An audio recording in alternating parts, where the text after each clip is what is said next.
There ain't no good guy. There ain't no bad guy. There's only you and me, and we just disagree.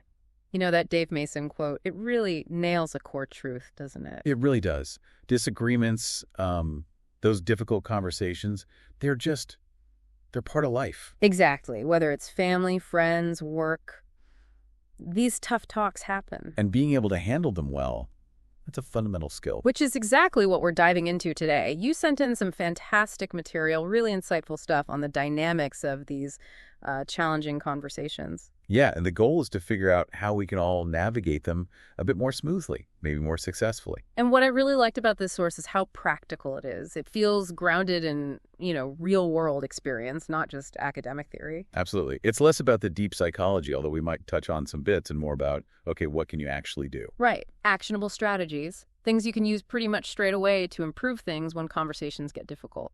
And it really emphasizes that it's not about winning.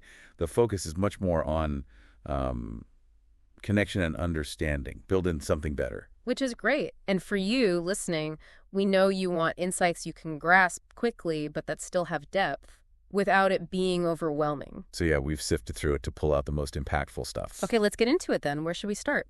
Well, a really foundational idea the source brings up is this difference between just like transmitting information and actually making a connection. Yeah, like sending a text versus talking face-to-face. Exactly. Transmission text, email, it's just getting data across, words on a screen, it works, but... But so much gets lost. The author had that story, didn't he, about texting his mom about a car, the mileage. Yes, and how she totally misread his tone, thought he was being sarcastic when he was just stating a fact. Yeah. It shows how easily intent gets garbled in text. Right. It's just the words, none of the feeling behind it. And that's the thing. True connection, it's way more than just information.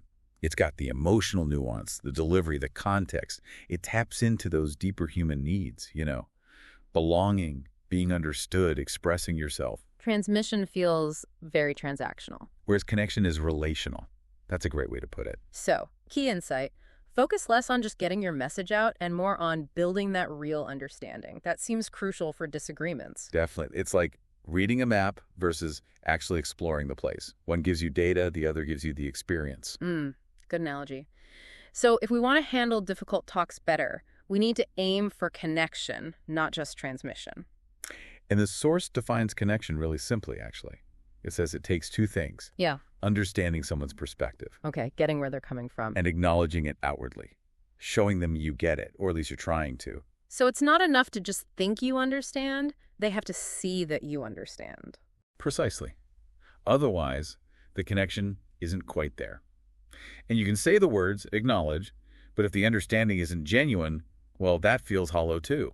That really hits home for disagreements, doesn't it? Yeah. How often do things blow up, not because we have fundamentally different views, but because we just don't get the other person's viewpoint? We get so focused on making our own case. Yeah, defending our position instead of exploring theirs. Exactly. And the source really pushes this. Take the time to understand why they believe what they believe. That's the first step to bridging the gap. Okay, so connection built on understanding and acknowledgement. That's our base. Now, the source talks about arguments having, like, two phases. Yeah, it's a really useful way to think about it. It links it to our body's stress response. There's the ignition phase and the cooling phase. Ignition sounds intense. It is. It's basically our fight or flight kicking in, the sympathetic nervous system getting us ready for a perceived threat. You feel it, right? Oh, yeah. Heart pounds, maybe you speak faster. Feel that rush. Key insight. Recognize that physical heat up. That's your cue, things are igniting, and you need to think about cooling down. Exactly. And then hopefully comes the cooling phase. That's the parasympathetic system, rest and digest taking over, bringing us back to calm once the threat seems gone. So recognizing those shifts in ourselves and others is key. Absolutely key. If you see someone starting to ignite or feel it in yourself, you know you need to manage it consciously. How do we spot that ignition starting? What triggers it? Well, that's where understanding triggers comes in. The source breaks them down into two main types, physical and psychological. Physical sounds straightforward, like someone shouting. Yeah, or getting too close, invading your space, maybe in an unexpected touch, things that feel like an immediate direct threat. Makes sense. That can definitely put you on edge instantly. But the source suggests the ones that trip us up more often, day to day, are the psychological triggers. Not physical harm, but things related to our thoughts, perceptions, fears. Okay. What kind of things? It points to three big areas. First is social evaluation. Worrying about what others think. Exactly. Fear of judgment, rejection, looking incompetent, being criticized. That basic human need to be liked and accepted. We've all felt that. Okay, what's the second area? Threats to our personal identity. Things that challenge how we see ourselves. Like feeling incompetent if you're corrected at work. Yeah, or feeling controlled if someone micromanages you. That's a threat to your autonomy. Or maybe seeing behavior that clashes hard with your core values. That can feel like a threat to your identity too. Or even a challenge to your sense of purpose. So it's feeling like your core self is being questioned or undermined. And the third was loss. Yeah, fear of losing something important, a relationship, your job, status, reputation, even just a belief you hold strongly. And interestingly, it mentions we can feel triggered even if the criticism isn't aimed directly at us, but it's something we strongly identify with. Like someone bad-mouthing your favorite band still feels personal. Totally. So the point is, becoming aware of these triggers your own and potentially guessing at others is huge. Because if you can see it coming, maybe you can choose a different response, less reactive. Precisely. You see those signs, the tone shift, the tense shoulders, not as an attack necessarily, but as information. Okay. They're feeling triggered. How can I respond in a way that helps us move towards cooling, not more ignition? Right, more understanding, less defensive. Okay, so we're getting aware of ignition cooling, identifying triggers. What about in the moment? When you feel that heat rising, what tools can we use right then? The source gives three really practical ones. It calls them conversational breath, a quick scan, and small talk of a specific kind of small talk. Okay, conversational breath. Tell me about that. Breathing techniques. Yeah, consciously focusing on your breath. Nasal breathing helps slow things down, and it highlights something called the physiological sigh. Oh, what now? A physiological sigh. It's like a double inhale through the nose, then a long, slow exhale through the mouth. Apparently, research, like from Stanford, shows it's super effective at quickly calming your nervous system. Wow. The idea is to make that breath your first response in a tense moment. Buys you a few seconds. It even mentions Navy SEALs use tactical breathing in high-stress situations. Okay, if it works for SEALs, it's worth trying. What about the quick scan? This came from the author's own experience, sounds like with yoga or meditation. It's a super brief mental check-in. Close your eyes for just a second, scan your body toe to head, notice any tension, jaw clenched, shoulders tight, and then just quickly label any emotion you feel without judgment. It apparently evolved from a longer practice into like a 2-second mental reset for him. So tuning into the physical signs of your emotional state and consciously releasing tension makes sense. And the small talk, not weather chat, I assume. Definitely not. In this context, small talk is a short, concrete, empowering phrase you have ready. Starts with an action verb tied to the situation. Like a personal mantra. Kind of, but more action-oriented. Like, start with my breath, or seek to understand, or voice it. Something that prompts you to do something constructive, rather than just an abstract affirmation like, I am calm. Got it. A quick actionable phrase to recenter yourself and guide your behavior in that moment. I like that. Yeah, it's proactive. And building on that internal control, the source talks about influencing the external dynamic, using pauses. Silence. We usually try to fill that, don't we? We do. But used intentionally, pauses can be incredibly powerful. The source notes we tend to talk faster when we're anxious or upset, a sign of ignition. Right. So consciously slowing down, deliberately adding pauses, helps you regain control. There are short pauses just to beat to gather thoughts. Like taking a breath before answering. Exactly. But then there are the longer pauses, maybe 5-10 seconds. These can really shift things. How so? The author tells this great story about advising a client giving a deposition. He told him to treat every question like someone asking about his weekend plans. To slow him down. Totally. To make him pause, think, be more deliberate, it apparently changed the whole feel of the deposition. That's a brilliant analogy. So what do these longer pauses achieve? Key insight. Strategic silence isn't just dead air. It gives you thinking time and can make the other person reflect too. Yeah, the source calls them mirrors. Yeah. They give you time to think, sure, but they also make the other person reflect on what they just said. If someone says something rude, that silence lets it hang there. Often they'll backtrack or soften their tone themselves. So the awkwardness shifts to them. Interesting. And it mentions these pauses can be really revealing if you suspect someone isn't being truthful. Oh. It's just honest people are usually okay with silence. Their truth stands. But someone being dishonest might find this silence unbearable and rough to fill it, sometimes tripping themselves up or revealing inconsistencies. He shares an example from deposing a truck driver he thought was lying, and the pauses eventually made the driver contradict himself. Wow. Silence as a truth serum, almost. Okay, so we're breathing, scanning, using our small talk phrase, pausing strategically. What about confidence?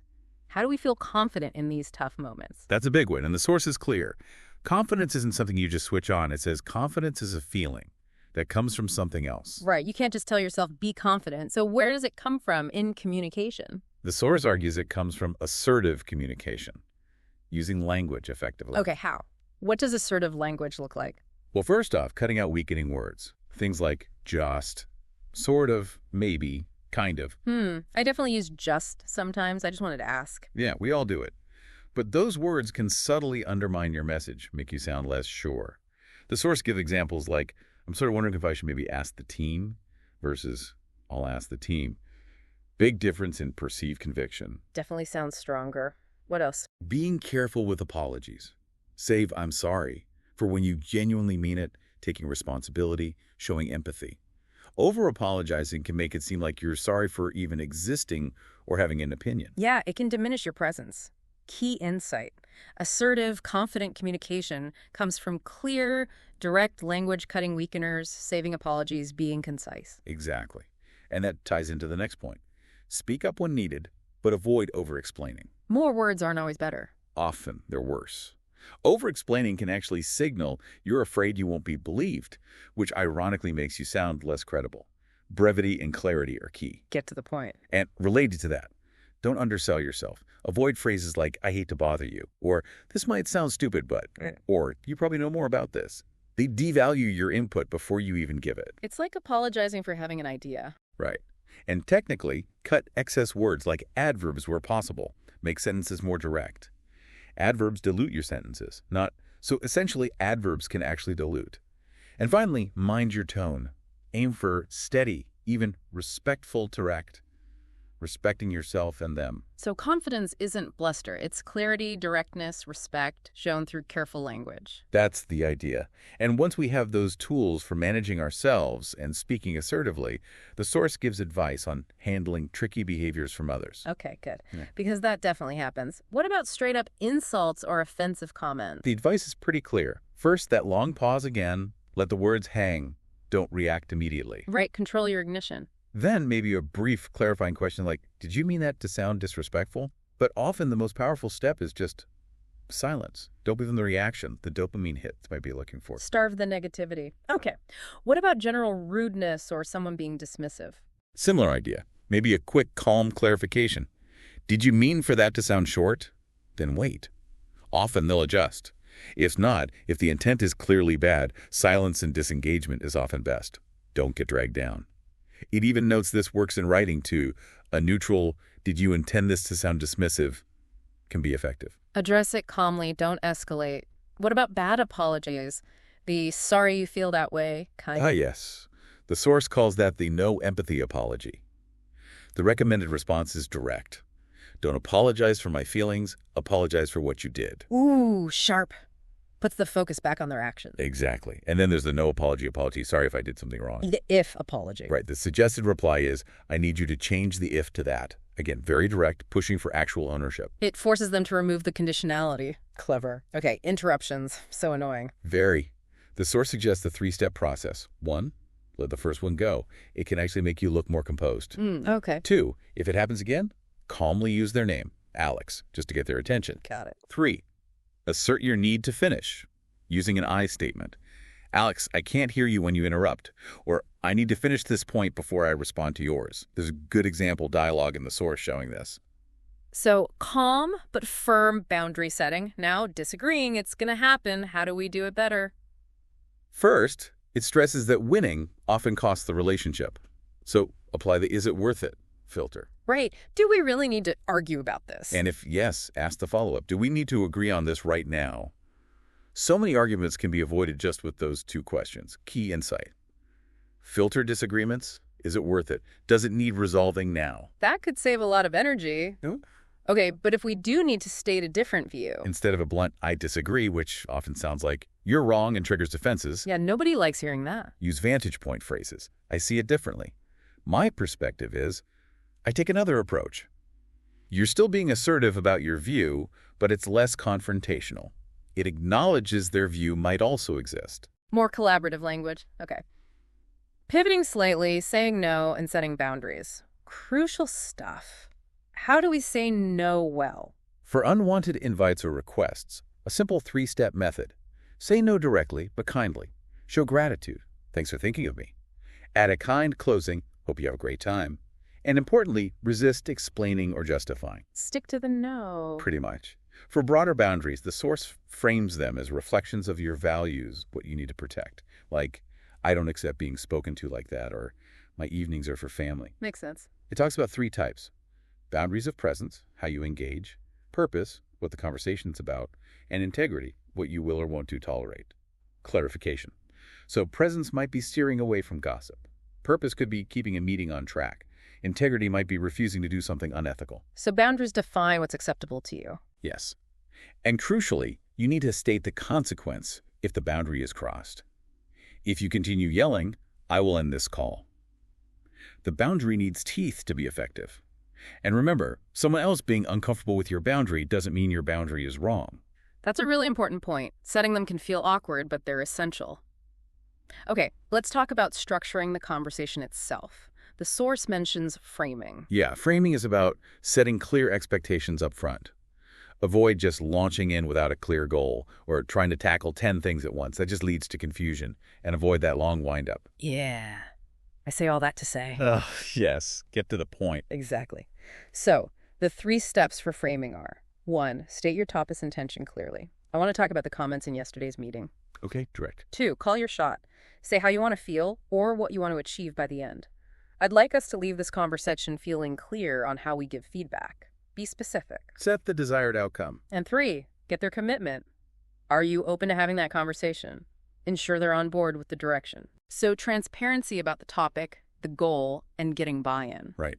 And crucially, one frame, one issue. Don't try to solve world hunger in one chat. Keep it focused. Key insight. Frame conversations clearly. State topic. Desired outcome. Get commitment. And tackle one issue at a time. Much more manageable. Okay, a big one. Defensiveness. Ours and theirs. How do we handle that? It's a huge barrier to connection, a clear sign of ignition. Usually stems from feeling our identity or beliefs are threatened. Puts the walls up immediately. And it blocks understanding both ways. Mm-hmm. So, to prevent our own defensiveness, use that long pause, visualize their words falling before they hit you, and get genuinely curious about their perspective. Where are they coming from with this? Create that buffer. Choose curiosity over reaction. How about preventing their defensiveness? 3 things there, too. Use I statements, not you statements. I felt overlooked versus you ignored me. State your positive intent up front. My goal here is to understand. And listen actively. Really listen to show you value their perspective. Create psychological safety. Makes sense. What about timing? When should we have these talks? Don't ambush people. Forcing it triggers that loss of autonomy. Instead, schedule it. Set aside time soon. Suggest a clear time frame. Not just got a sec for a heavy topic. Exactly. Be respectful of their time and mental space. Maybe counterintuitively, be direct when initiating. Less fluff, more honesty. This isn't easy, but we need to talk about X. Or I have something uncomfortable to share. It respects them enough to prepare. Acknowledges the difficulty up front. Okay, last scenario. Someone comes to us with a difficult conversation. How do we create that safe space for them? Your reaction is critical. It determines if they'll come back. Simple phrases help. Thank you for telling me. That sounds difficult. What do you need from me right now? Validate. Listen. Ask how to support. Yeah. And if you have advice, maybe ask first. Could I share something I learned? Yeah. Rather than just jumping in. Remember, a safe space doesn't mean you have to be happy about the topic, just that you're secure and non-judgmental. Be receptive, basically. And just as a final bit of encouragement, the source brings it back to that story about the author helping his client, Clement, before testifying.